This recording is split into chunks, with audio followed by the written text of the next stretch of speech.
Film Autopsy. Yeah, did you add more stuff? Did you put in new stuff? No, it's still the same. Okay, it takes a long time to get used to it because it's like, It's wow, all this stuff is so cool. It's a lot of good stuff there. Yeah. It's all good. What is going on? It's your boy Preston, Phat Samurai Guy, back again with another episode of Action Film Autopsy. That's right. And hanging out, the returning legends. That's right. Anubis, that be DJing. Welcome back, brother.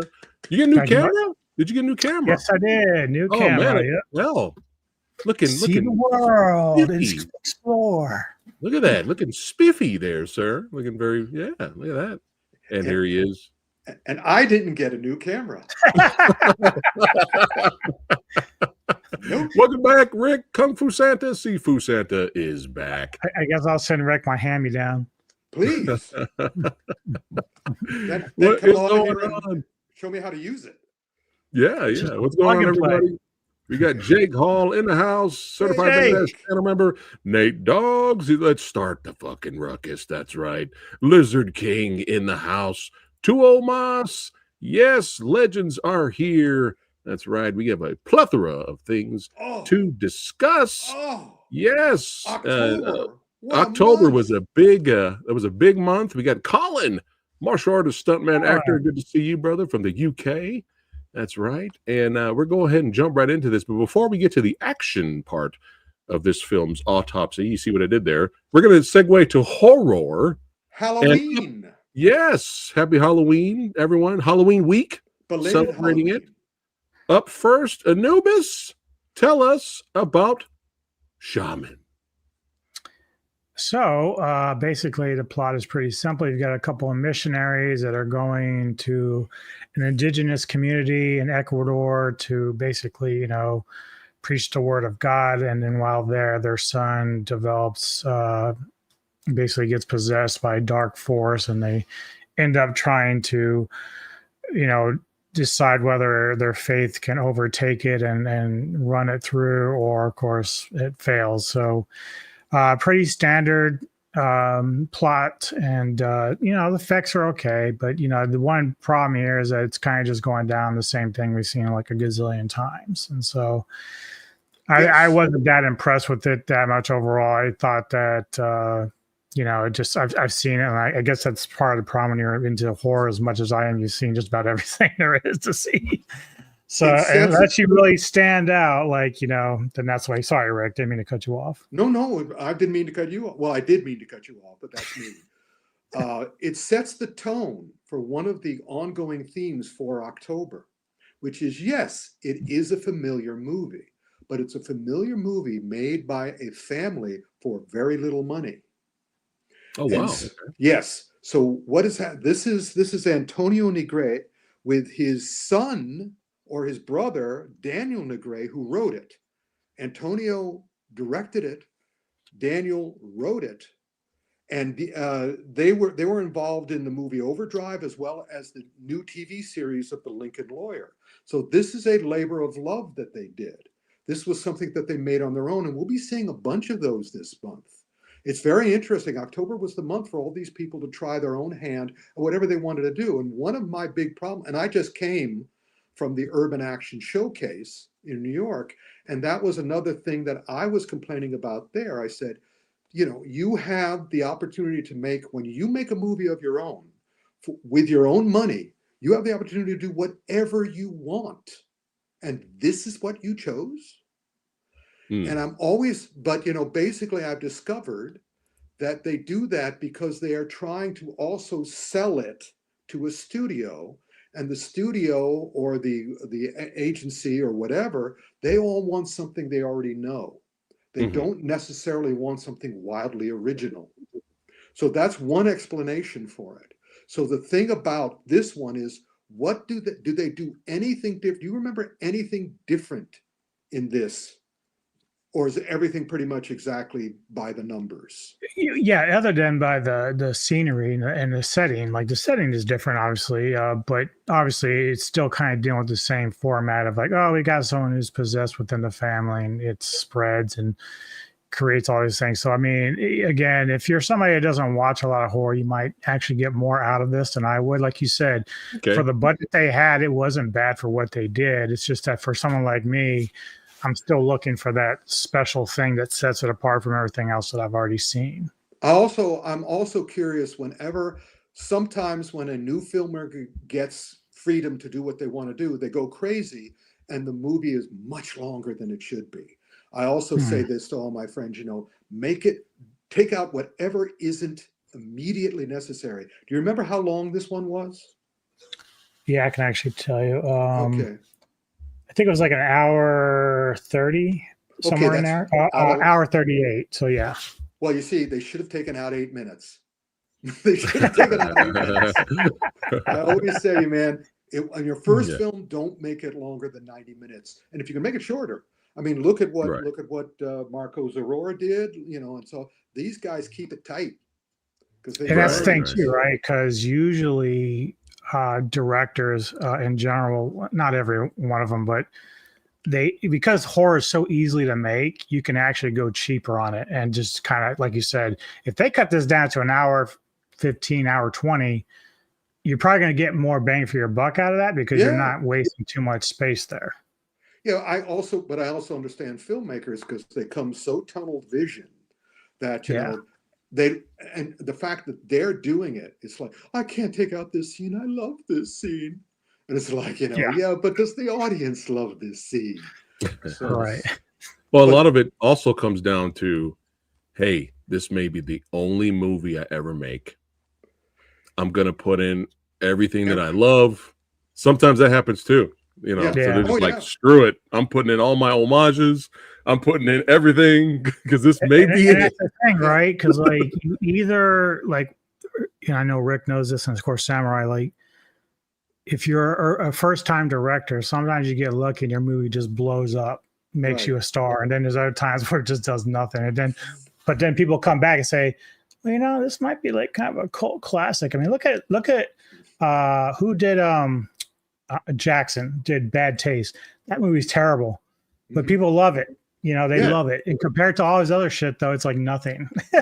You never know. And also, this has a happy ending. Shaman was released by Wellgo USA. We're in the Wellgo USA section of the reviews for this month. So they bought this. They bought it. Yeah. And that means that these guys probably got their budget back.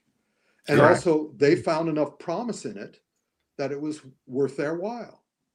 So happy ending. All right, cool. All right. So if you guys are interested, check it out. It's available now digitally. Check out Shaman if you guys are curious. If possession movies are your thing, definitely check it out. I recommend every movie this month for you. Oh wow, look at that! Look at it. If you're interested in it, check it out. And because I like a good lesson. A lot of our viewers are hopeful and they're filmmakers and hopeful filmmakers, and of course film lovers. So take a look at pretty much everything. If I get to one that I say, no, don't look at that, then I'll tell you. Okay. Can I ask you something real quick about some of that? So, like, of course, Wellgo does these films. Like, there's a couple in here I know for sure from Wellgo. Yeah. But we have them listed under Hi-Yah. Does that mean they're coming to Hi-Yah at some point? More than likely. Okay. I mean, because that's their streaming service. Because a lot of times, like when you guys create up your list, especially Rick, I go into Hi-Yah and I'm looking for certain things and are not there. And I'm like, well, what the hell? I have a Wellgo t-shirt, but I don't have a Wellgo sweatshirt. So I always think it's Hi-Yah. But they're buying so many different kinds of films now, Westerns and horror and the rest of it, that they may get a streaming service for their non-martial arts. It's hard to put a non-martial art movie on Hi-Yah because exactly. Well, Hi-Yah they do have horror films. They do have some thrillers. They have some creature. But usually it's like martial arts horror, right? Or something like that, at least tied in. It's related to martial arts usually. Right. Yeah. So I'll find out. We'll see if they ever open up a streaming service. Probably pretty good. Or they change the name of this streaming service to Hi-Yah. And they take out the exclamation point. Hi-Yah, goodbye. They do have the Wellgo USA does have their own website though, so it's possible you could watch their movies on their website. So but it's been a while since I checked it out. But yeah, let's go. Let's keep it moving. Next up, we have one of the greatest on-screen punchers of all time. Not yet. Don Lee, The Villagers. This is a great movie. It's from 2018. It's from like 7 years ago. Yeah. Oh my goodness. And and when you watch it, you'll understand. This was when Don was just starting his film career. And basically, the filmmakers, it was Lin Jia-soon was the writer-director. And basically, I think it was a package. And he says, I need a strong leading man. And they went, oh, try this Don Lee guy. I hear he's pretty good. And so, of course, I love him as Mr. Puncher. I mean, I think what his own company is called, like One Punch Productions or whatever, or Big Punch Productions. Yeah. But this was before that. This was before he had all that. And and I'm watching this movie, and it's interesting. He's playing a teacher, an honorable fellow. He's always interesting because he doesn't look like the usual movie star. And I'm waiting, and I'm just checking my watch. Where's the fights? Where's the fights? He does one punch in the whole movie. He's literally one punch man. Yeah, that's right. But that punch was kind of like, oh, that's what I think what happened. In other words, they made the movie and they're going, what do you think about this Don Lee guy? And he said, well, he's okay. He's different. He's an everyman, but man, he can punch. And so everybody went, let's go. Now we know what to do with him. So this movie, Villagers, is worthwhile. It's not great. It's a drama. It's a human thing. He's terrific always. One punch. But this is the origin of the Don Lee we know. Cool. And as such, it's kind of cool. Okay. But So it sounds like it's a solid drama story. It's a solid punch. There you go, guys. Villagers, check it out. For sure. I'm missing chat here. We got Not JPEG. What's going on, brother? Good to see you. Yes, and I can't miss the queen now. There she is. Hey, there she is. Nico. All right. Here we go. Let's keep it rocking and rolling here. And now. Oh yeah. Hold on. Let me grab the sword. Yeah. Okay. Here we go. Have you seen Samurai Fury? Yeah, but now come on. Look at that picture. Look at that poster. My attitude is, where were you? Go and Hi-Yah's art department, where were you that day? In other words, the movie's called Samurai Fury. And by the looks of that poster, it should have been called Samurai Ennui. But then look at that picture from the movie. I know, with the double swords, man. They should have made that the poster. What were they thinking? I don't know. Because this is another, and also another clue that was given to me when I started watching this. I checked, this movie is 2 hours and 14 minutes. And I went, buddies, come on, too long. But wait a minute, it's Japanese. So the Japanese, they've earned their length because the samurai are different than the kung fu guys and all the rest of it. Yeah. And also, they're doing what they're doing now, and what Welgo and Hi-Yah is buying now is the Japanese one, which seem to be variations on old classics. In other words, in the days of Kurosawa and Zatoichi and Baby Cart, the movies were of a different kind. And now, especially the samurai of Kurosawa, where all the samurais were noble and glorious and not wrong. But now all the people who have grown up are realizing, the samurai were Nazis. The samurai, there were like 25, the samurai were like movie producers. 25% were brilliant, 75% were venal backstabbers, literally and figuratively. So here they're making movies about the samurai who were flawed and not perfect. Yeah, there you go, Entertainment Headquarters, HQ. Yeah, baby. So this was Yu Erie, who made Memoirs of a Murderer and my favorite movie, Ninja Girl. And he made this, and this was his, I'm going to do what I want to do. And as such, it's very interesting. That scene, it gives you, again, that effing poster. I just don't get it. Just do that one. But, yeah, I know. But now I realize that, yes, the movie is kind of yin yang. So that poster is good, but they should have had a little inset of that picture in the poster. Right. So, so you could look at both. It's worthwhile. Be ready to fast forward if need be. But for the most part, it's a solid samurai film. And there's less and less those being made. It felt like a kind of a summer blockbuster vibe. Take on a real horrible event. It's like, let's make a summer blockbuster version of this. And you nailed it with the yin and the yang, because there's moments in here where it's serious and it's just like you want to just kill the bad guys. but then it's really lighthearted. There's a lot of comedy. There's like a Western vibe feel to it with the music. But yeah, it's a great time. It's definitely, I highly recommend it. I like 11 Rebels better though. 11 Rebels is more my vibe. Don't compare them. 11 Rebels is a very clear version of saying this is the anti-Seven Samurai. That's why it's 11 Rebels. It's not 7 noble samurais. It's 11 rebels up against asshole samurais. Right. But I highly recommend this though. I still recommend this. This is a great time. And we were very lucky. We showed a clip of this in July. At the Kung Fu Extravaganza. I didn't realize it was going to take so long to come out.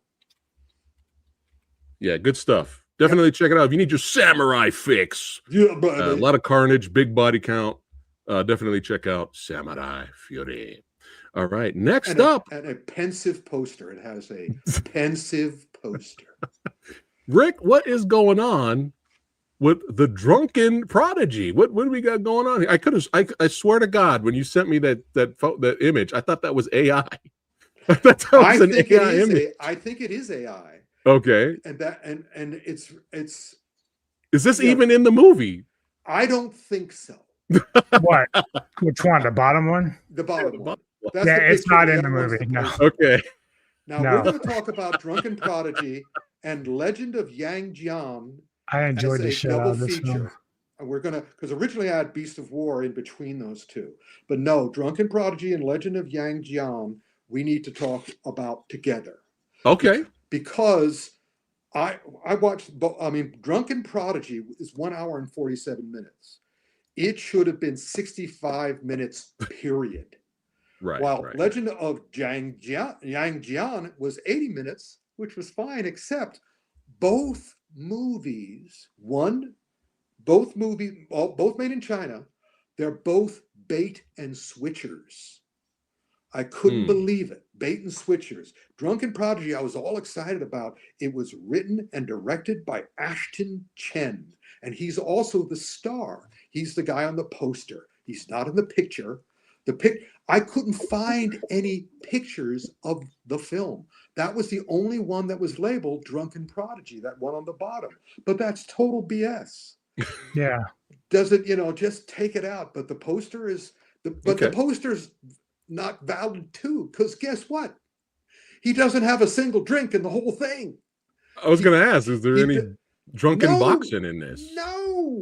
Well, he does, but he doesn't. Like he does get drunk, but you don't see him drinking. You just see him consuming food with wine. But the other thing that happens is that it starts really cool. It starts with him fight immediately, then another fight, then another fight, then another fight, and the fights are coming so fast and furious is that they're stopping one fight and cutting in the middle of the next fight.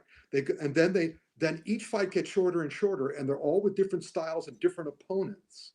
And then at the end of that sequence, I'm sitting going, why didn't you show the whole fight? It's called Drunken Prodigy, but you're not doing drunken style fighting. But at the same time, and then I realized that the movie is their variation on Prodigal Son, which is this guy turns out to be a total fake. No, that's the wrong picture. That's the wrong one. that's like I'm that's trying to like find an three- image of the other movie we were No, talking about. that's an Indian movie. That I clicked on that by accident. Yeah. Okay, yeah. But if you want to show the picture from Legend of Yang Jian, we can. Yeah, show I'm trying to that find too. an image of that. So here we go. Yeah. Well, there's the poster. Yeah, and that's done by Vincent Zhang, who made Kung Fu Hip Hop and two Kung Fu movies I really liked, which were Fearless Kung Fu King, and I forgot the name of the other one. But he's a young guy, but he decided to do this one, 80 minutes long. This is a famous god character, Yang Jian. There was a movie with this title in 2018, 2022, and 2024. They just keep making this guy. Apparently, if these guys are contracted, because basically they're doing it for streaming, and so they're making dozens of movies a year.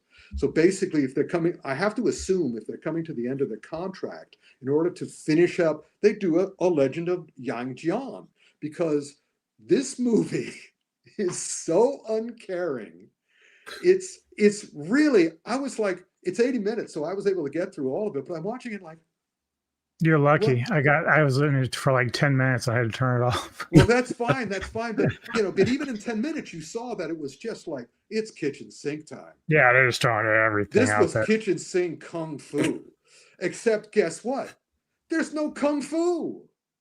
They have some weapon battles. They have some sword and that weapon that he's holding, and the spear that he's holding, and sword, and there's the master and there's the young girl and all the rest of it. But when he fights, it's all punchy.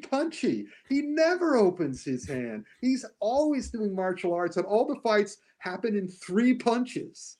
3 punches, and then they stop. And I'm just going, I got to watch all of this. It's 80 minutes. I'm fine. It's just like, this was getting out of a contract for sure. I'm pretty sure he didn't write any of this. He probably had the scripts for the 2010, 2022, and 2024 Legend of Jiang Jian and just borrowed shit from it. Just, you say this now, you say this now, you say this now. Meanwhile, of course, it's a Chinese film, so the costumes are glorious. The cast is huge. The sets are amazing. But man, it was like, that's what you're doing now? And I have to talk to Wellgo and Hi-Yah going, why did you buy this one? Did they give you this free? It was a deal, Rick. Man, here you go. It was a bundle. Yeah. Hey, if you want Samurai Fury, you got to take this one too. Here. Yeah. Basically, I think that's a great answer. It's a bundle. Yeah, whatever. It wouldn't be Samurai Fury. It would have to be one of their kung fu movies. Maybe it was what you call it? The Drunken Prodigy. Not the Drunken Prodigy. That was terrible too. I actually liked that. I'm crazy. You enjoyed it? You liked didn't all the way like through it? I loved it. I loved it. I love the story. I think it's awesome. I was a little confused at the end, but I enjoyed the shit out of it. Oh, good. Give them a review. Tell us about it. Yeah, because you've got this guy Lin Yao. He's, as Rick kind of pointed earlier, he early in the film, his dad's got class, stature, money, and he kind of flaunts it around. But he's the kind of guy that he's been fighting people and winning these tournaments and stuff, and so he thinks he's better than he is. And then we get to a point where we find out that all of it was kind of fake. Like his dad was paying people to lose to him, but that's something he finds out later. Yeah, right. But the thing that I really love here is that it's cat and mouse game, because he ends up getting conned by multiple people, and that's how he kind of has this fall.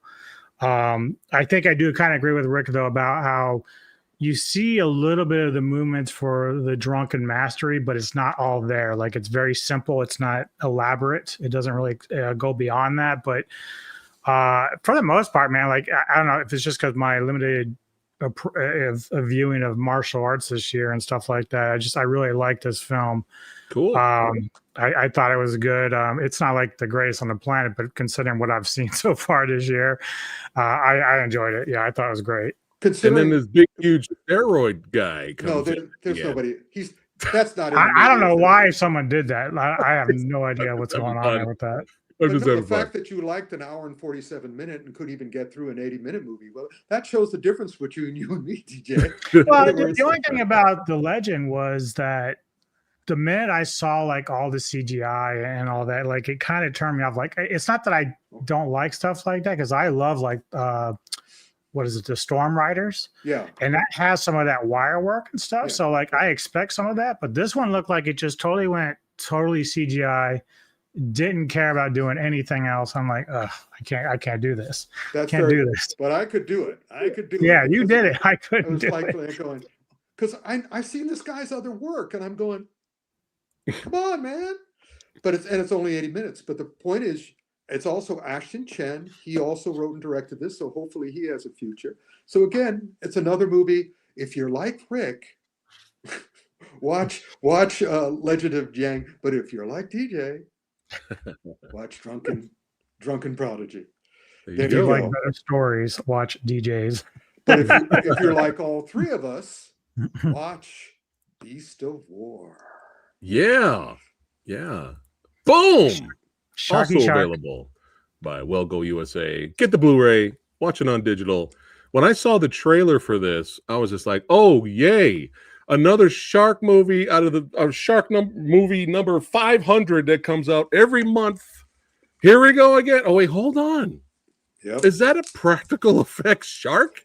Wait a minute. Hold on. Wait a minute. Hold on a second. Wait, World War II setting? Wait, hold on a second here. Wait, one location film? Yep. Wait, hold on. That's my jam. I've grown to love that kind of genre now. And I was like, I have to watch this. And me and Anubis were like, we got to watch this. We got to find a way to watch this. God damn it. But we finally got a way to watch it and really enjoyed it, man. Really enjoyed it. And was not expecting dark comedy. There's so many dark comedy moments in this movie. Labor of Love. Again, for the Yes. theme of the month, it is an Australian filmmaker, Kia Roche Turner, who made the Wormwood and the Chronicle of the Dead series. Mm-hmm. He knows what he's doing. And again, they apparently got, somebody gave them some change, gave them some money, and they said, what do you want to do? Let's do this. And they did it well. They did it well. I think one of my favorite scenes was when they're on the raft, like the makeshift raft, and then the other raft comes with the Japanese pilot, and he's got his samurai sword out, but he's all you see is like the shadow. And I thought, oh, that's such a cool shot, so cool. Yeah. Labor of love. These guys knew what they were doing, and again, love. All I saw was love. Yes. They took the oldest. Well story. done. Yeah, so they're well not done. They're not gonna get better. And again, thank you, Welgo. See that picture on the right? See that poster on the left? Yeah, that's how you do it. Well, let's put in a plane. Let's put in a plane. But yeah, really, I was so happy that it was as good as it was, because I was just like, oh man, we get like 300 shark movies a month. It's so nice. The phrase for this movie, and you should put it on the poster, surprisingly good. Yeah. Or even surprisingly great. Yeah. And that director, so far, I haven't seen the sequel to Wormwood. I've been wanting to watch that for a couple of years now. But his other stuff on his filmography, I've actually enjoyed. So someone to watch. Yeah, definitely check out Beast of War if you guys are into the shark movies. There was another shark movie, Anubis, that I heard was really good. Not even if you're in. Not even if. If if you're not, watch it because it's a good movie. Not if you're into. Watch it because you like good movies, not because you like sharks. Right. Yeah. Neenan, what's going on, man? We should start the White Beard Club. Yeah. White Beard Club. Yeah. Good to see you, man. And take the K off my name. It's R-I-C. Okay. No K and Richard, as my father would say. I forgot. We're gonna keep moving. There was something. You said something about another shark movie or something. Sorry. Yeah, I heard it was good. I haven't seen it yet. It's called Dangerous Animals. Oh yeah. I started watching. I haven't finished it yet. Okay, let me know if that's a good one. Well, what about Drunken Animals? Do there Drunken Animals? Or a Legend of Jiang Animals? Drunken Sharks. We haven't got that one. Drunken Sharks. Well, we're all done with our Hi-Yah Well Go USA section. So check all those movies out, even some of the bad ones, just for fun. Fuck it. Check it out for comedic purposes. I should have had a change of shirt. No, we'll see. We'll see if I can find a theme later. All right. Well, next up now, we are on Amazon Prime, Rick's favorite. It's getting better. Okay. All right. We have Play Dirty. Rick, what is this one all about? I just watched that today.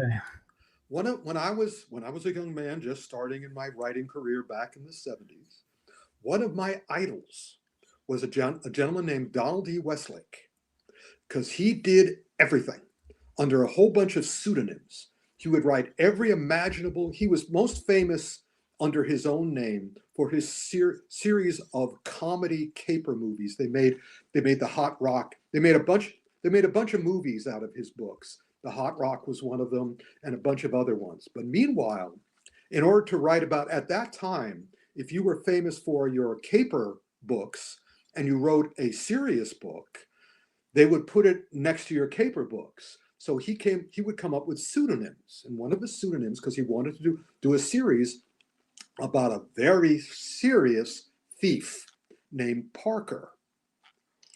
Oh, yeah, they were good. Anyway, he created a thief called Parker, and he wrote that under the name Richard Stark. And so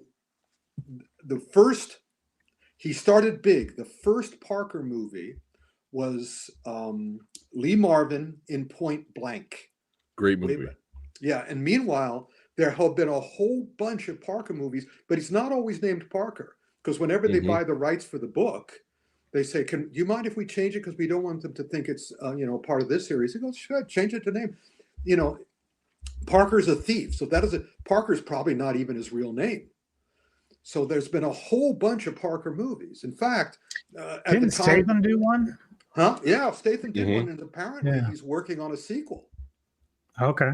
That was going to come out at the same time as this one. And this is another Parker movie. And if you look up Parker, you'll see a certain amount of movies. But if you look up the Richard Stark movies based on Richard Stark books, there are many, many more. Jim Brown, the famous black football player, he played Parker in a movie. And I believe a movie called The Outfit. No, that was the one where Robert Duvall was playing Parker. It's been going on for decades and decades and decades. And meanwhile, Donald E. Westlake became my mentor. That's one of the reasons I write all these different genres and all these things, because I would always go and Donald Westlake would always let me in, and I would ask him questions, and he would help me and all this stuff. So I was really looking forward to this, not just because of that, but because it's the return of Shane Black.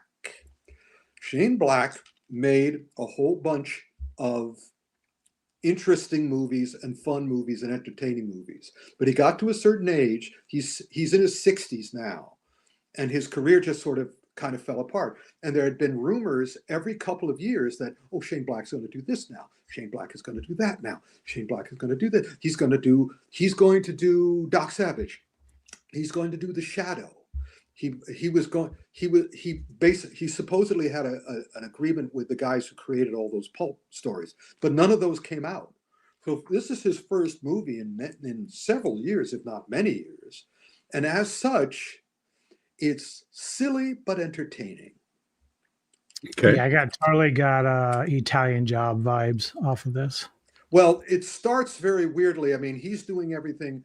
I mean, Mark Wahlberg is trying to play Parker. Very clearly trying. And I'm watching it going, all right, you better deliver at the end of this, because something happens at the beginning of the movie. And I say, if you don't and it seems like they forget that by the halfway point. I say, if you don't remember this at the end of this movie, I'm going to hate this movie.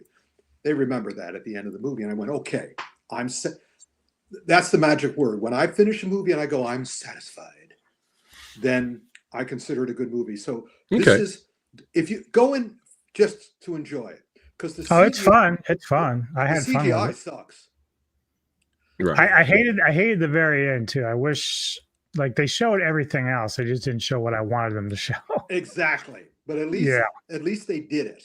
But they didn't show it. But they did it. I was happy that they did it. I was also happy that they didn't show it.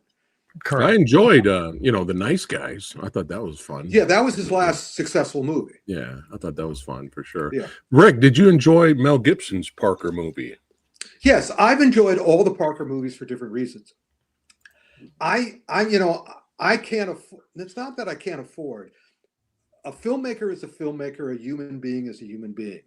I am not going to hate Woody Allen's movies if the movies are great.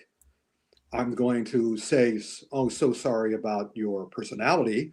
Or so sorry for anybody you may have hurt. And Mel Gibson is very clearly and obviously an anti-Semite and can be drunken. But I have not seen a movie of his I have not liked. All the movies that he makes, I mean, even the Christ one, I thought were very well done. And I'm looking forward to his new Christ one, the resurrection of the Christ, because he loves violence and he does it extremely well. So again, I'm not going to hate his movies because I'm sad about his behavior. So, have any of you guys seen the director's cut of Payback? Because it's totally different, I'm hearing. No, I don't know which one I saw. I always try to see the full one, so I didn't know. Totally different color, totally different color palette, totally different vibe, new scenes. Wow. It's all new. It's all. Okay. I'm always curious about that one. But a lot of people love the outfit, Rick. Payback. There's a director's cut of Payback. All of them are good. Director's cut. Okay. Yeah. Even the Jason Statham Parker movie was not great, but it was still good. Still entertaining. Okay. Yeah. Cool. It's a Parker movie. All right. Next up, we have. I mean, this looked like fun. Stuntman legend J.J. Perry. This looked like a blast. For a second there, I thought this was going to theater, and it just went straight to streaming. It's like, oh. But it looked like a blast. But Rick, was Afterburn a blast? Well, now that we've had the discussion about Drunken Prodigy, I can't necessarily trust my taste. Do you have the poster? Are you putting up the poster? Well, I put this together. There we go. That's a good one. Okay. And basically, I think it's an hour and 46 minutes, so it's too long. But it is J.J. Perry, who did Bloodsport 3, Mortal Kombat, the Mortal Kombat series. I think what you call this kind of movie is, because Samuel L. Jackson will definitely say this. They'll say, did you enjoy the movie? And he would say, the check was good. Because nowadays, because of what's happening in Hollywood, basically all of them are going to be saying, the check was good.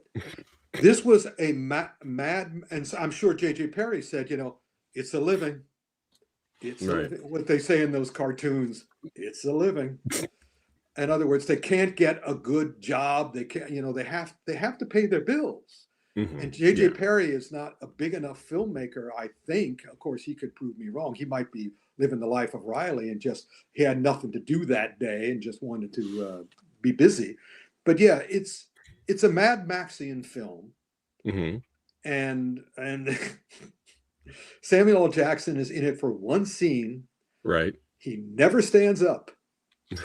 He's sitting throughout the scene. So, for the whole thing, it's like, okay, I know what this is. And it is what it is. So if you enjoy it, if DJ, you see it and you enjoy it, more power to you. I just sort of went. I didn't get a chance to watch Afterburn. I did like the other one, but the action wasn't good at all. There wasn't any good. They shoot 'em up time. Well, shoot 'em up. I don't care about shoot 'em up. I care about kung fu. I care about fight scenes. Yeah. And and as such, because let me show you how to do a shoot 'em up. That's how you do it. And you put the camera on it. Yeah, bring back the picture. Show the pose. Yeah, that's how you do it. Now, what's nice about that is he's pretending that the gun has weight, and that there's effort in shooting a gun because Schwarzenegger and Stallone didn't always do that. Sometimes they like to, pretend that, this stuff is easy. There's no kickback. There's no problem. But at least he's making a face, and good for him. But I'm sure the check was good. But again, if it's worth a shot, if you want to try it, I'm not going to be giving it a this. Right. Spoiler alert. Okay.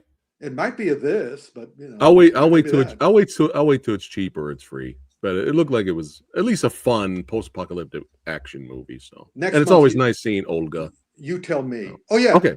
No, that was the other thing. I love Olga because I love GoldenEye. And so when I saw Olga in this movie, I went, oh. Well, Olga was in not GoldenEye. She was in the Daniel Craig movie, the second one. Oh, then in that case, screw it. Yeah. Who's the girl in GoldenEye? Quantum of Solace. She was in the Quantum of Solace. Oh, Olga. Let me do. She's still awesome, though. All right. We'll keep it going. Of going to see Quantum of Solace. We saw the premiere in New York, and I come out with all my friends, and I was going at the end of it. We come out. That was good, wasn't it? Wasn't that good? Wasn't that good? And all my friends were going.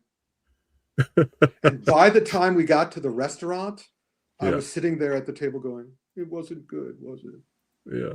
It wasn't good." Because of course I loved Casino Royale. Right. Well, yeah. But anyway. All right. I digress. Apple TV Plus, we have The Lost Bus. What is this, Rick? It is Paul Greengrass. Oh, yay. My favorite action director. No, yeah, your least favorite. The master of the shaky cam. He is the shaky cam master. But thankfully, this is a drama based on a true story of a teacher and a bus driver who saved children from the huge fire in because Paul Greengrass also did Unite in '93, and he did the Bourne films. He's a great director, and this is a great film. It's an action film, but it's not a punch 'em up, it's not a shoot 'em up, it's a burn 'em up. It's a burn 'em up. Okay. It's a burn 'em up. And as such, it's extremely well done. And because it's a burn 'em up, it doesn't matter that all the shots are shaky, because it's deserved. He sort of went, well, I'm either going to do a volcano movie or I'm going to do the fire movie. And so he did the fire movie, and it's perfect for his style of filmmaking. And of course, Matthew McConaughey and America Ferrara, they're in it to win it. And as such, it's of the movies we've talked, it is certainly the best of the movie we've talked about so far. Okay. Lost Bus. Sounds like a fun little thriller there. It's you can admire it. It's well made and it's heartfelt. And again, it's not about killing people, it's about saving people. So I'm happy. All right. We're going over to Netflix now. I'll let you pronounce this first one, Rick. Oh yeah, I won't be able to do it right. I'm gonna butcher it right now. So I thought it was an Indian film, but it's a Malaysian film. So it's kind of like, and I don't do any of those accents because I don't want to be pegged like Mel Gibson or Woody Allen. I'll take a shot at it. Martabat, Misi Berdarah. I was going to say Martabat. Okay. Misi Berdarah. Ah, okay, that's better. Misi Berdarah. But the operative thing is, again, I love these. You should, if you haven't been doing this all along, Phat, do it from now on. The poster next to the picture, because between the poster and the picture, you know this movie. You know this movie. The poster and the picture do not lie. It is a Malaysian comedy. It's basically The Fall Guy meets The Studio. But even The Fall Guy was a film thing. So basically, this is the making of a movie. All the guys on the poster and all the guys in the picture are all hopeful actors. And they all get to play extras in this action movie. And it's very Indian. That's why I thought it was Indian, because the Indian films always have the major star. And, if you ever see the dance numbers in an Indian film, it's the major star in one color, and it's dozens of other dancers in the same color, not the color that he wears, the star wears. The star has to stand out, but they always have a huge cast. So this movie these are some of the extras in the action scenes. They're in a war movie. and they're just trying to get by and get on camera and get into the shot. And the satire of filmmaking, I think, is most. I don't know enough about Malaysian film to know, are they doing a satire of Indian films? Or are they doing a satire of Malaysian films? My guess is they're doing a satire of Indian films, because Indian films, I think, are the second or third largest film market in the world. I don't think Malaysia has a huge film market in comparison to India. But be that as it may, it's extremely entertaining, but understand that the expressions on their faces in the picture and the poster are not exaggerations. That's how they react. It sounds funny. Yeah. It's very funny. Yeah. And I enjoyed it. And also I like the satire of it. I'm not sure that it was an honest satire, because I don't know what the Malaysian film industry is like, but it was very entertaining. Yeah. Maybe satire of action movies. Well, certainly Malaysian action and movies. Indian action movies. Yeah. Yeah. All right, cool. Yep. Now, I have been a fan of the original old school games, the first 3 games. I was hoping you played those. Yep. Well, unfortunately, I played the games. Yes. I haven't seen the series. I've seen the series. Okay. So, how do you like the games? The first 3 games are the only ones I played and I beat. I love them. They're classics. All right. They're still considered the best. Now, here we go. To tell you all, if you don't know as much about this stuff as we do, it's Splinter Cell Deathwatch. It is a limited edition series. It's 8 episodes, apparently already been renewed for season 2. Oh, wow. And understandably, because it is based on the video games, Tom Clancy's Splinter Cell. By the way, what did Tom Clancy have to do with the video game or this movie? Nothing except his name. He lent his name to the video game, which was originally going to be called something completely different and be more like a James Bondian video game. But they decided, let's make it like we'll make a deal with Robert Clancy. We'll do these video games, and then Clancy or Clancy's team or Clancy's estate will do a series of novels based on the video games and on the character. I would not be surprised if one of my other mentors, Jeff Robin, who wrote a bunch of books for the Clancy estate, and between you and me, I also ghost wrote one, but I won't tell you which because you'll have to guess. But because they've got a machine now, but be that as it may, so I was annoyed. It's 8 episodes. Okay. People who like the games, I've read some of their reviews, and they were saying that they thought it moved along. They thought the show was fine because it moved along. It didn't drag it out. But I was watching it. It's 8 episodes, and I'm going, that's not high praise. Yeah, I know. But and for me, who didn't play the games, I'm watching going, if you play the games, why would you want to see this? Because it is not exceptionally animated. They're basically doing and in video games, you're involved because you're moving the characters yourself. You're not moving these characters. It's like, but the other reason why they went for it and probably renewed it was because Derek Kolstad created the animated series. You know who he is? John Wick. Exactly. Right. So yeah, Netflix is going to go, of course we're going to take this. Was there any solid action scenes in the series? Again, I'm you know me, Minions, Kung Fu Panda, great animation. We'll be talking about the speech I made to Disney in the late 2000s. But I didn't think so. I was bored. Right. Again, remember, animation is design, and K-pop Demon Hunters. That's an animated movie. That's brilliant. Beautifully designed, beautifully animated. There's no mistaking that this is an animated movie with energy. The Splinter Cell is like, well, it's supposed to be. It's based off a stealth game where you're just kind of just being stealthy, but it doesn't sound like high praise from the video game fans. You have to give cartoons life. I was watching some Bugs Bunny today while I was finishing my Qigong, and was like, oh yeah, there's no question that guy's got life. There's the energy in that character. Beautifully designed, and even with different directors, you can always tell the different directors who did. You can tell a Robert Clampett from a Chuck Jones Bugs Bunny cartoon. But here it's kind of like, for me. Well, all you Splinter Cell, video game fanatics out there, if you guys have seen the series, let us know in the comments below your honest thoughts about it. Is there been any great video game brought to series Netflix shows? Has there been any great? Because Tomb Raider came out, that bomb, that's gone. Castlevania started amazing, and then I heard it fell off a cliff. So has there Devil May Cry? People were like, eh.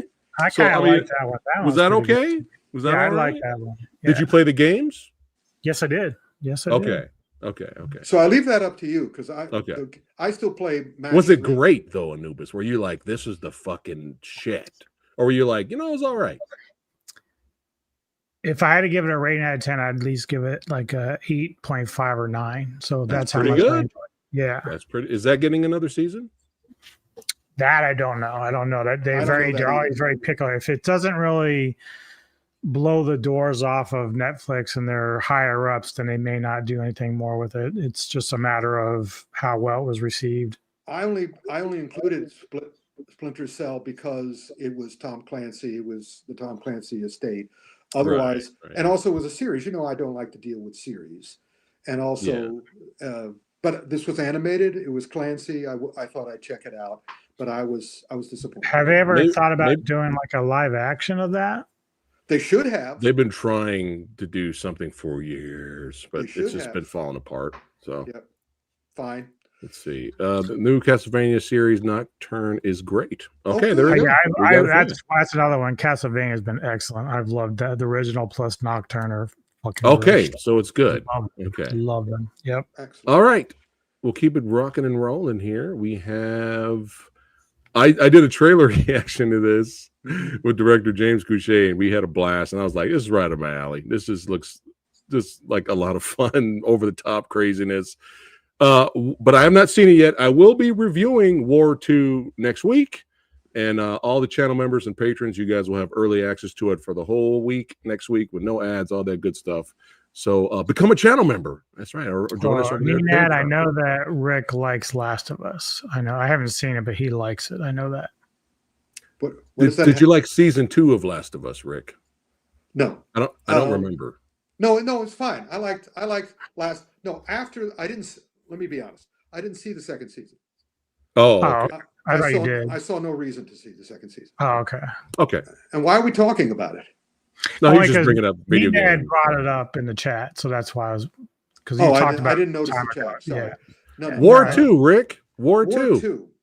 It is the quintessential. What is happening? We have 2 movies this month that are the quintessential Indian epic, made by 2 of the most popular and famous of the Indian epic makers. I was going to save War 2 for the theatrical, because theatrical is where the other Indian movie is. It's not on Netflix. This is directed by the guy who did, of course, War 1, and also the Brahmastra Part 1 Shiva, which was their start.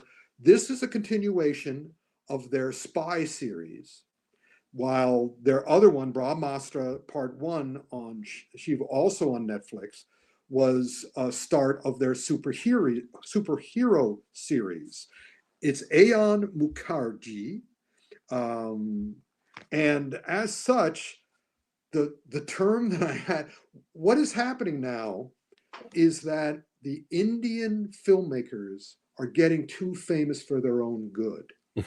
It's kind of like what happened to the Shaw brothers.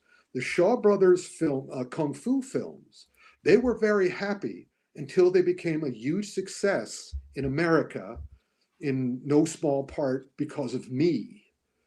And that's when I went to Shaw and say, could we do a Black Belt Theater 6 with your films? And he said, no, because the way I promoted him in Inside Kung Fu and in my book and on and TV specials, suddenly all these guys who had been making these Shaw Brothers movies and been being paid $75 per movie, wanted more money.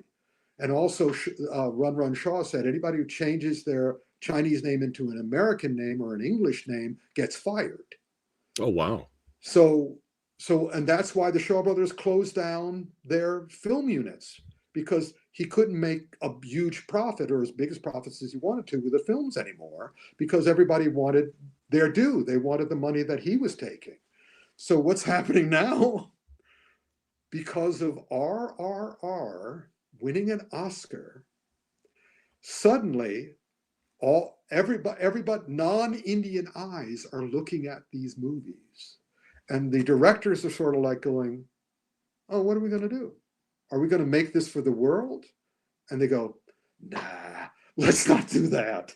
So this director, Jian Mukherjee, I know how to pronounce this, but I'm not going to ruin it anymore.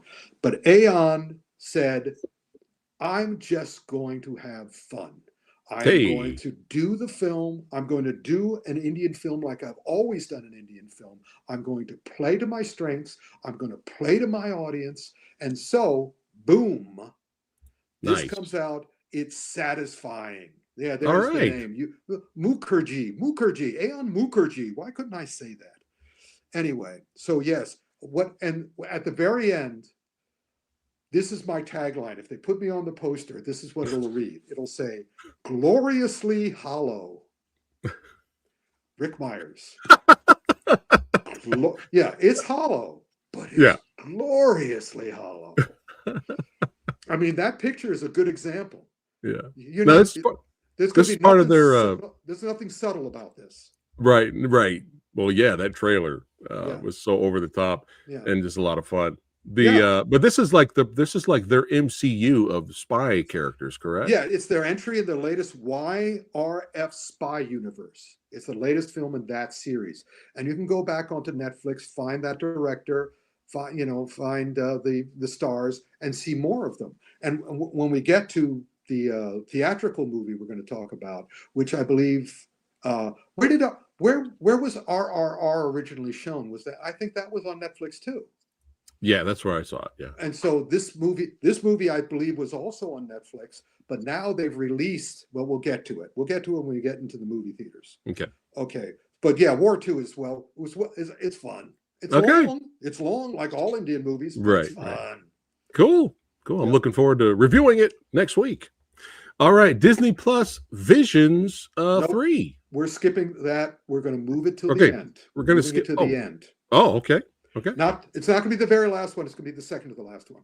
Okay, just remind me that I will. Whenever you oh yeah, I will. All right, we're gonna segue to HBO Max and talk about the amazing, awesome, greatest finale of all time with Peacemaker season 2. Woo! I'm so excited. Show the picture. Hold on. Show this picture, because this picture is the reaction of the audience. to the ending. Show the picture. Jesus Christ! What the fuck? Yeah, pretty much. Or the poster could be the audience's reaction. I think more on the left. Yeah, well, actually, like, what the fuck was that? I guess I'm on my own island. You see, everybody's doing setups, because that's even happens in War 2. War 2 is a setup for War 3. We'll be talking about that from some films that come up next. Right. They're all setups for the next one.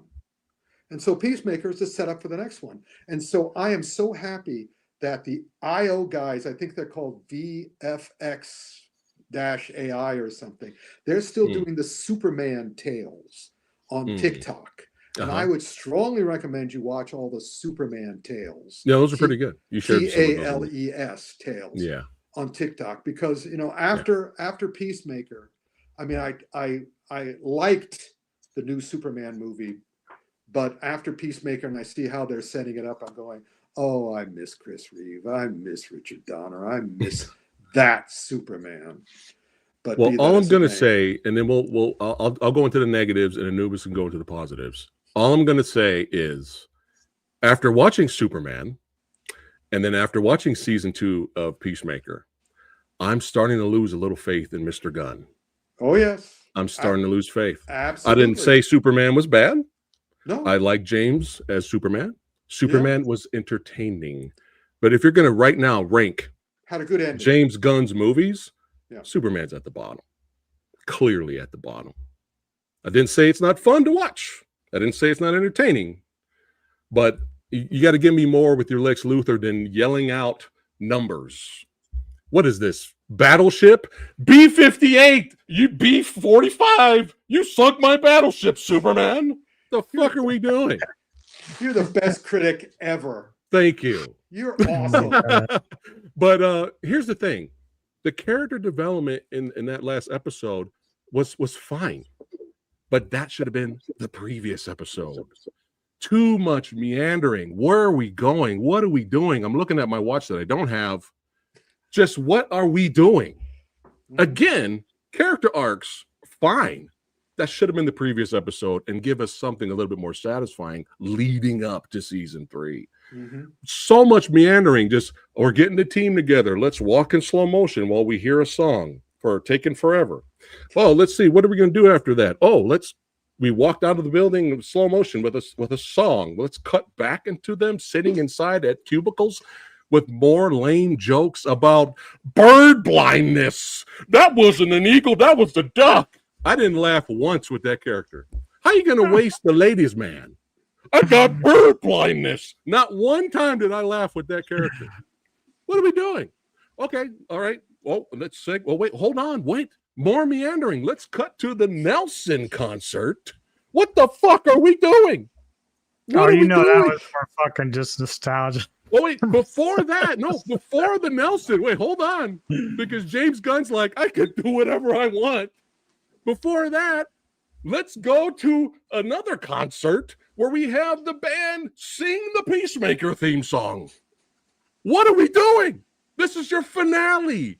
Do this shit earlier. Again, this episode is the perfect episode before the finale. What are you doing? Wrap that shit up, man. Wrap it up. Let's go. I've got bird blindness. Get the fuck out of here, man.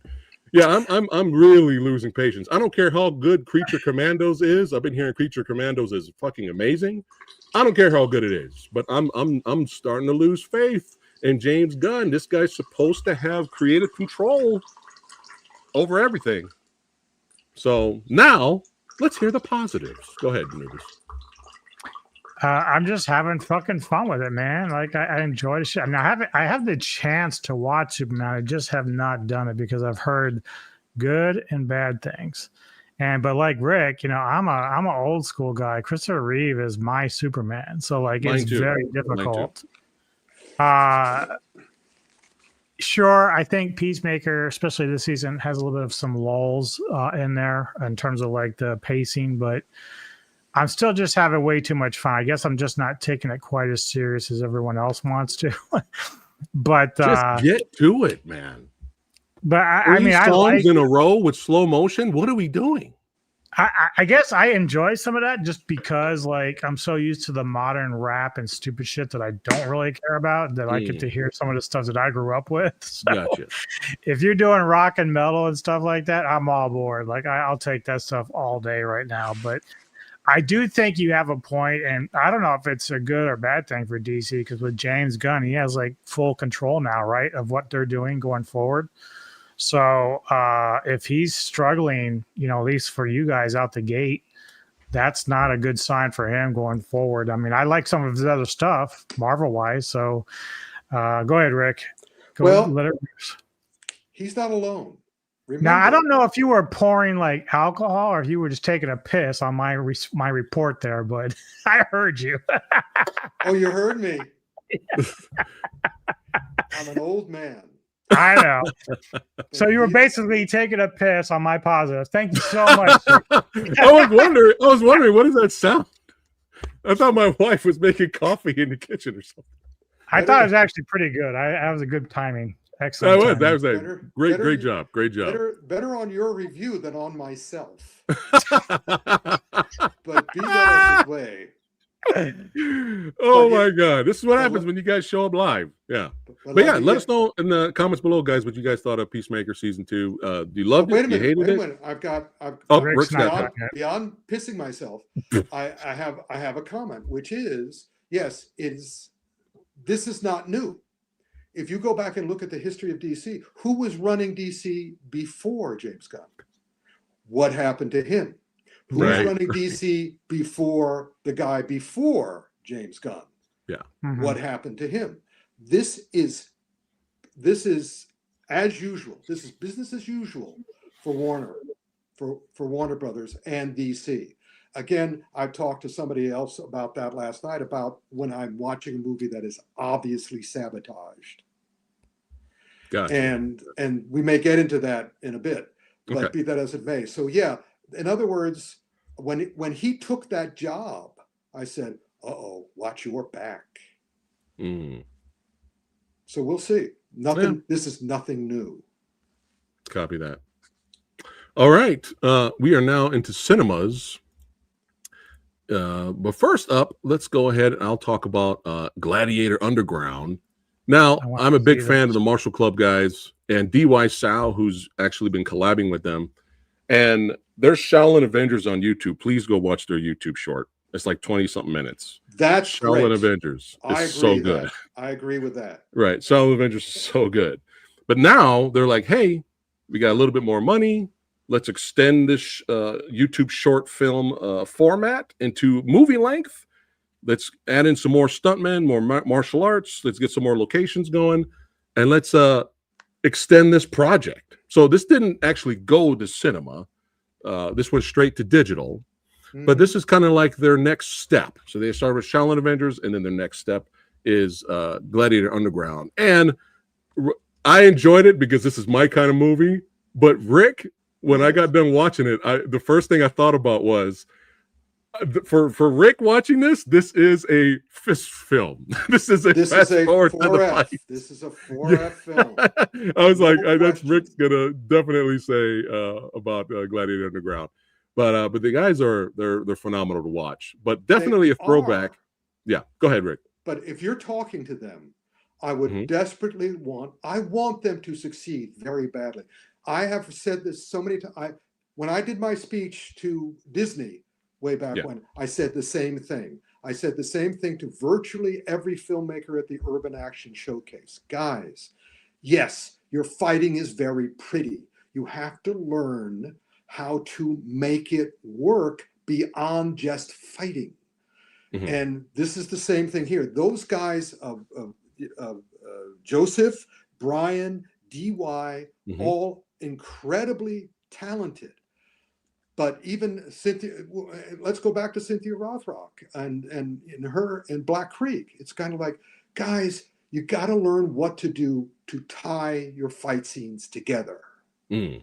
And also how to build your movie so the fight scenes build on each other. So the fight scenes have, basically I tell everybody who makes these films, if you can take your fight scene out of the movie without affecting the movie story in any way, it's not a good fight scene. Everything has to connect. Everything has to build emotionally. And we'll be getting into a film that does that. And in fact, that's the last one we're going to be talking about at the end of this show. But yeah, so basically, guys, I'll do it for free. You don't have to listen to me. I just want you to succeed. And the only way to succeed is to listen to Bruce Lee. Emotional content. Yeah. Tie it all up. Yeah. The story, everything has to feed everything else. To the point that by the ending you go, that was a great movie. Not that was a movie with great fight scenes. Because it's not great fight scenes if the fight scenes are meaningless. Mm. Yeah. So unless you're fans like me and you like movies like American Samurai. Because this movie screams American Samurai with Mark Dacascos. That was the first movie I thought about with David Bradley. But yeah, it was an honor to have DY on the podcast and getting a chance to chat with him. and just a phenomenal group, and they're just getting started. So I'm sure they'll hear this, Rick, and they'll work on it. And he even said in this that he's really trying hard. He says action is nothing for him. He's been doing it since he was a child, but he said he's working on and he wants to improve as an actor. So they're just getting started. They're just getting started. So. You have to improve as a writer. You have to improve as a filmmaker. Yeah.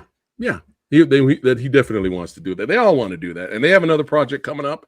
So we'll keep an eye on it. Yeah, I'm here. Yeah, for sure. I want them to succeed. I want them to succeed badly. Oh yeah. All right, let's see. Next up is here we go. No, let's do Deathstalker. Let's do Deathstalker. Oh, okay. Yes. I'm curious about this one. Yeah. Deathstalker, the movie Red Sonja should have been. And not even I don't even think this was half the budget of Red Sonja. But this was a passion project from the director of Psycho Gorman. Right. And he wanted Daniel Bernhardt for the part. And this was a Kickstarter event just to get this going. And I absolutely loved it. I rewatched all 4 original Deathstalker movies. And the second one was directed and written by Jim Wynorski, which was considered the best for its out of all 4 until now. Yeah, I'm very surprised. And they even brought back the classic theme from Deathstalker 2, and they remixed it with Slash doing it. Nina Bergman was great. Killer, man. Nina Bergman was Slash was the inspiration for this movie. Yes, yeah, he was, and just. Great soundtrack, and the movie, tons of gore right in the beginning, tons of practical effects. You even get a scene with stop motion skeletons. I mean, this is such a love letter to the 80s. It's just a lot of fun, and it's fucking hilarious. There's humor in this movie. I knew when I saw that Daniel and Patton Oswalt was in it, I said, and also I saw the director, I said, this is going to be good, unless it's the check is good kind of movie, but obviously it's not. This is another October labor of love. Yeah, just an absolute blast. And again, as long as I've been on YouTube, as long as I've been doing the podcast, getting a chance to interview the man himself, definitely one of the huge highlights of my career doing this. And he had a blast chatting with me. I didn't even know he saw my trailer reaction. He was just going crazy. But yeah, had a lot of highlights for me this year. So very blessed and very honored. But yeah, if you guys have not seen Deathstalker, definitely check it out. Yeah, check it out. Yeah, even if you're Army of Darkness vibes in this movie too. That's good. Yeah, again, really funny. Can you think of a single scene in the entire movie that was wasted? No. That's how you make a movie. Yeah. So make sure you guys check out Deathstalker. All right, next up. Oh wait, hold on. Big shout out to our legend. He's been on the show many times. Stuntman, martial artist, director Alex Chung. He was actually involved with the stunt team and the fight choreography. There he is, right there, playing one of the Dreadites that the Deathstalker fights. But yeah, shout out to Alex, man. Yeah, man. Had to give him a shout out. All right, next up we have. Are we doing Tron, Rick? No, we're going to move Tron to the end too. Okay, what's next? We're going to do Visions, Tron, and the last one. The next one is Bahubali. Now, this, Rick, I am fired. I am fired because I saw scenes from this, which feels like forever ago, years ago, and I was just like, this looks insane. Like I have to watch this movie. Now, this most recent release, was this parts 1 and 2 put together? Yes. What happened was, this is a continuation of War 2. Because in other words, what happened to Ion also happened to SS Rakamuli. He was the one who made RRR and got the Oscar. I love that film. Yeah. And so, everybody loves that film. So what happened was that he walked into a filmmaker's block. How can you possibly follow RRR? The answer is you can't. So let's go back. So what he did was take the first 2 parts of his epic, it's a god epic. It's the story of the making of a god, Bahubali. Right. And so he took the first part and the second part, and of course, since it's an Indian film, they're both 3 hours long. So was it 6 hours? No, he cut it down to 4.5. Interesting. And a lot of the people, and unfortunately, he took out a lot of the characterization. Because again, the thinking seemed to be, it has to be epic every second. It has to be, and that's why he calls it the epic. Right. And he also, I love the idea that it's an old-fashioned movie in that you see the first part and then there's an intermission and then you see the second part. No way. You cut it through. Yeah. And it's just, and every scene is a climax. Every single scene is a climactic scene. I mean, insane. Yeah, the action set pieces in this movie. Yeah. We're like, from the clips that I've seen, especially the war scenes. Yeah. I'm like, my jaw's dropping. I'm like, oh my God. And I can't call it a fast forward to the fight film because it's fight. Right. You can't fast forward to it. You just sit there and wait for it. Wait for the next one. And again, this is a great example. Both War II and Bahubali is a great example of Indian film at its prime. It's like Shaw Brothers. It has its own style. It has its own world it inhabits. And everything is an explosion. These aren't human characters. These are demigods. These are supramen. Right. And so they think nothing of hitting a pose. It's like, it's a comic. That's why I think so many superhero landing. There's like so many people, comic book people love Indian films because it's a comic book come to life. They actually hit those poses and they sell it. They sell it like crazy. And it's just like so satisfying, not realistic in any way, shape, or form. Right. Because of course, in the middle of the movie, like an RRR, big dance number. Right. Yeah. And, and half the time it's not even, in RRR, they tenuously connected the dance number to the plot. But most of the time they don't. They just have a dance number or they have a fight scene. And all of it is just like exhilarating. I love exhilaration. And so again, what the moral of this episode is: watch Indian films, watch Japanese films, and see how they communicate their emotion and effort. Again, as I always said about action movies, you want to be able to see the effort, emotion, passion, and compassion. And both of those guys do, both the Indians and the Japanese do those without shame. We're going to get to the Japanese at the end here, and the Japanese go one step further than the Indians do. And again, emotional content. What's next, Rick? The next after that, now we're going, so we got Bahubali, and we're seeing, so now we're going to take, I guess let's take Tron Ares, because I want to hear Frank's review. Okay. All right. Tron Ares. Here we go. Special video appearance by the commentary by the Beast. Himself. Yep. That's right. Frank Jang. What did Frank Jang? He's big. You guys have been watching him on this channel for many years now. He's a big, huge sci-fi movie fan. So let's see what he thought about it. He likes technical shit.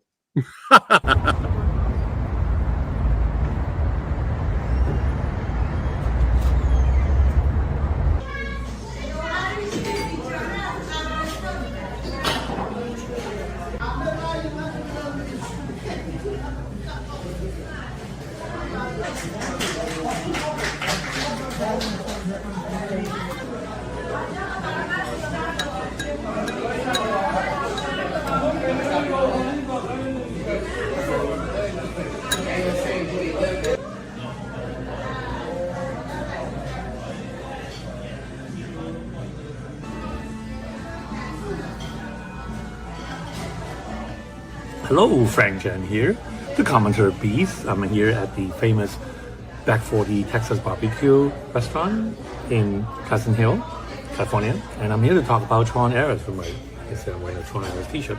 So anyway, Tron Ares, of course, is the third entry in the Tron movie franchise, trilogy, what have you, and the story is really rather basic. The story is actually the weakest part of the film. It's basically your typical robot wants to become human thing. Where Jared Leto from the grid wants to become human. Wants to stay permanently in the human world because when they enter the human world, they can only last 29 minutes. So he's going after this programmer, played by Greta Lee, who holds the permanence code or holds the key to finding the permanence code. So that's pretty much your story. But what is so great about the film was the visual. Tron, films are known for the visuals, and Tron Ares is no exception. Now, I saw this movie twice, both times in IMAX 3D. First time actually on a double feature with Tron Legacy. Tron Legacy have really aged well. It still stands up really well. Great effects, great characters, great story. So here, obviously, the story is a bit let down, but the visual effects are equally good. And you definitely need to see this in IMAX 3D or just 3D just to fully appreciate the visual effects and the sound and the beauty. So it's just definitely worth seeing in the 3D in the theater. Now, this will be on my top 10 list, even though right now maybe I have 10 movies on my top 10 list, but this will definitely be on my top 10 list. So, please go support this film, go see it in the theater, preferably in 3D, so there'll be another Tron film in the future. So until next time, take care and bye-bye.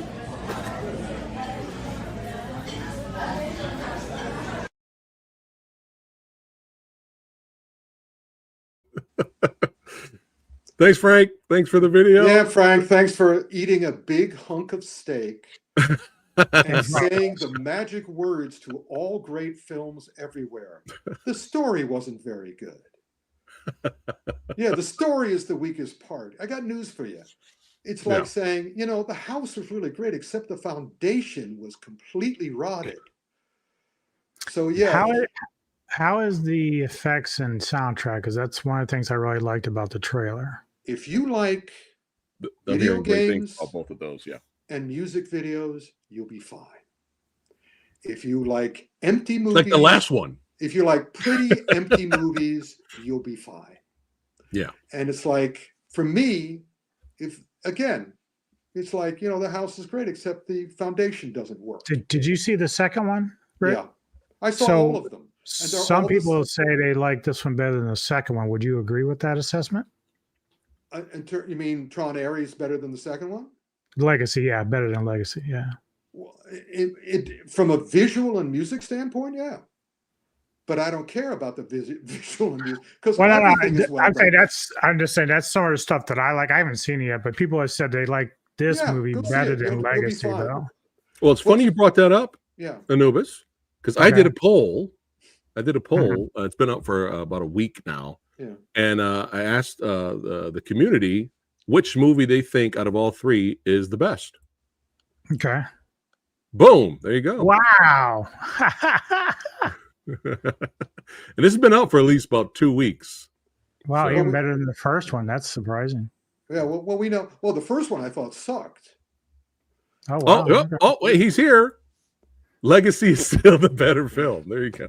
Frank is here. He's here. Yeah, but so put it on your top 10 list, Frank, along with all your other hollow movies with the bad foundations.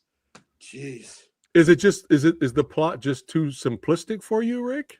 No, it's not a matter of simplistic. It's hollow. It's a hollow movie. The story's not very good. Therefore, right, it's going to be on my top 10 list, says the Beast. So in any case, no. See what happens, Frank, when you're not here? You can't. No, you're in chat. That happens when he's here too. That happens when he's here too. Poor Frank. Rick is unloading on him.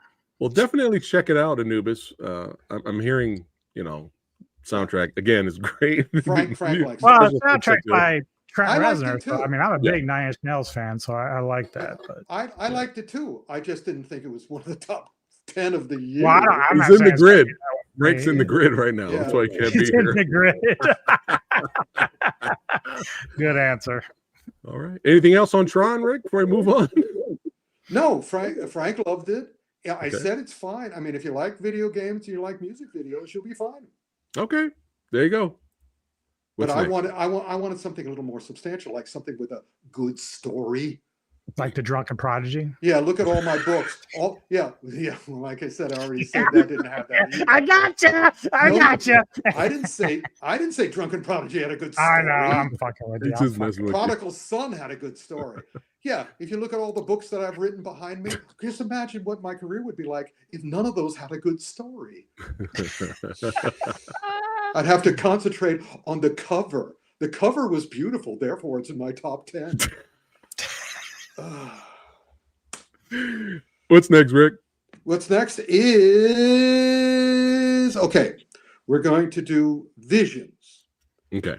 Visions 3, which is the third series of Japanese short films from a bunch of different Japanese anime makers based on Star Wars themes. So there's no problem with this. All of these are short. They're all up on Disney Plus now. They're all worth watching. Some are better than others. Some, I'm trying to remember who, Black, Bird of Paradise, and the Dual Payback, which is a sequel to the one of the dual shorts in Visions 2, are considered by the mass to be the best of all of them. But there's nothing terrible in here. And also you'll see there all the different anime styles. So again, and nothing's long enough to be boring. Okay. And it's all entertaining. However, the big difference is, guess what? Story. In that, all of these have to be attached to Star Wars. The best movie of the month and one of my top 10 movies of the year, Chainsaw Man, is not attached to something else except the rest of the series. Chainsaw Man was an anime series, and now there's a movie. Yeah. And I've always loved, you look at One Piece series episodes, and then you look at One Piece movies. You look at the Demon Slayer series, and then you look at the Demon Slayer movies. And the Japanese managed to do this every time, which is, the series are great. I never feel it's a drag to watch an anime series because they are expert at developing the special effects, the music, no, the story. And the story is what attaches it to the human psyche. The rest of it attaches it to the brain and to the eyes. When it touches your soul, that's a great movie. Now, what the Japanese do better than anyone else, look at this. This is the story of an alternate human universe where demons have become alive based on human fears. Okay. So these demons are all based on human fears, and then they have this interaction with the humans left on the planet, and they manifest it different ways for different reasons at different times. But by the end of this movie, again, my mark of a good movie is that when the movie is over, I feel something. When this movie ended, first of all, I was like, wow. I feel that way about a lot of the best of the anime stuff, because how did they do this? They come up with these ideas that in anyone else's hands would just be superficial and boring and stupid and unbelievable. And here they make it real. They make it tangible. They touched my soul. And also the animation is glorious. My eyes, some people I could name are only into their eyes, and their ears, I'm into the entire human body. And Chainsaw Man, One Piece, Demon Slayer, not all of them. The last One Piece movie, Red, was the same thing. I came out shaking my head going, how did they do this? How did they do that? Touched everything, all six senses, and also opened up parts that I didn't know. How were they able to create a story that does what it does? It's hard to describe. It's just that I felt so deeply after every one of these movies. It was like, Incredible. And so that's the difference. Visions is good. Chainsaw Man is great, great, great. I would recommend that you go onto YouTube, and there are things like New Rock Stars and I think Screen Crush have a description of the series. Right. Was prior to the movie. And so kind of catching you up, like a catch up. Catch up. Okay. But what's great again about these movies is you don't really have to catch up. The movies can live on their own because they'll tell you the story. They'll bring you up to date. But if you want a running start, you want to watch the original stuff. Right. But yeah, again, it's just like the more I think about it, the better it gets. And again, animation way beyond. Yeah. I've heard nothing but great things about the series itself, and it's always been on my list to watch at some point, maybe review. But I got some anime buddies at work that we chat once in a while, and they were like, "Oh my god, bro, Chainsaw Man, dude, the movie is oh my god, like oh my god." And there was a couple of people that never even seen the show, and they just went in to see it, and I talked to them, and they were like, blown away. Amazing. Yeah, because it's a continuation of the story. What's another great thing about it is that the entire series is one story. It's not 16 stories. It's one story. It follows through, but there's things that happen. It's just like a human life. There are things that happen every day that you can make a story out of. But also, it's a continuing story of these characters, and also their goals and their hopes and their dreams and their lives and their fears and everything else. So you don't need to see all the episodes to appreciate the movie. Copy that. All right, I think we're all wrapped up there. I'm exhausted. Just for fun. Let's do a quick. Was that Visions? Did we do Visions? Yeah, we did. Visions was the Star Wars one, but because it was connected to Star Wars, it couldn't be as great as Chainsaw Man. Gotcha. All right, quick Rick's recap for those of you who have just arrived. This will be out of order because the photos are out of order. So fuck it. All right, and now without a piss break. All right, Peacemaker season finale.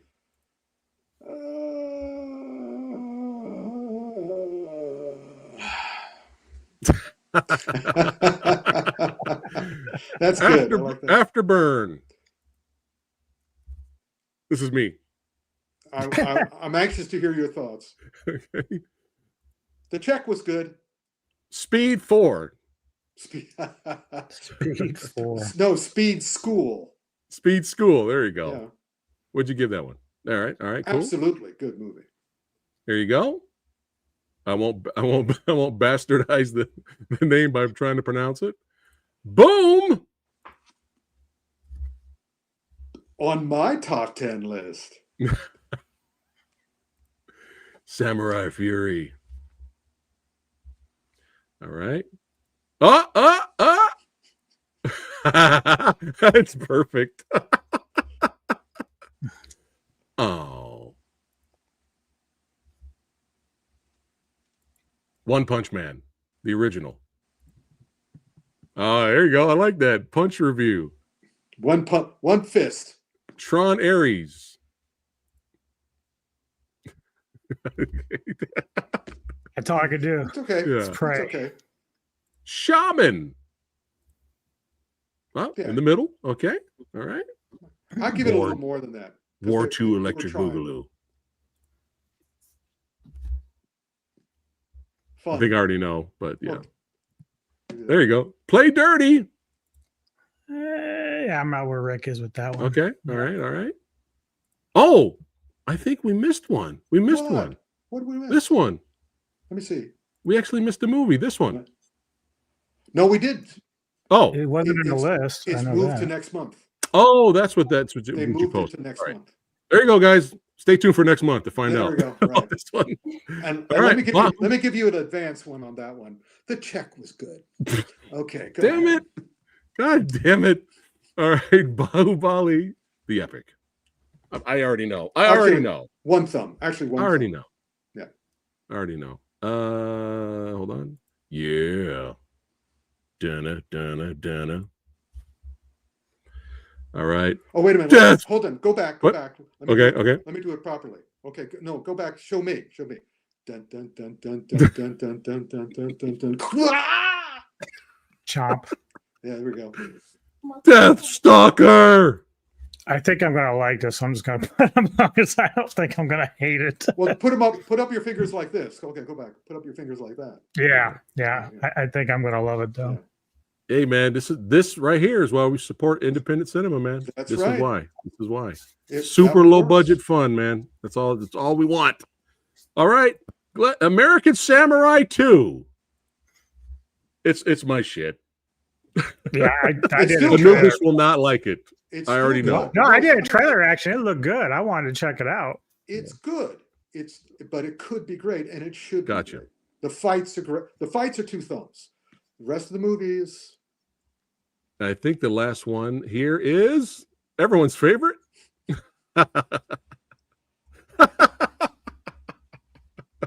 What the That's F, definitely man? on Rick's top 10 list right there. That one. Oh, Yeah, that's one more. Visions. Visions is fine. It's a 1 thumb. Okay. Yeah. All right. Well, thank you, Tomas, for watching and hanging out with us. Yeah. And Thanks, all you bro. legends right there. Hey, you want that swag? You want them autographs from people like Jet Li and stuff like that? Yeah, Sammo Hung autographs. You want access to that? You got to check out Rick's store and get a piece of Rick. You want a piece of me? You want a piece of me? You want a piece of me? Oh, you want a piece of me? You want a piece of me? You want a piece of me? You got it! Get a piece of Rick. Yes, The man. that's right. So click on the links below. Check out the store. Follow Rick on Instagram. Follow Anubis on Instagram. Subscribe to his channel. That's right. The Ghouls of Midnight. Follow me on Facebook. I do almost nothing on Instagram. There you go. I'm an Follow old him on man. Facebook. I'm an old man who has to take a piss break. Of course, I'm on Facebook.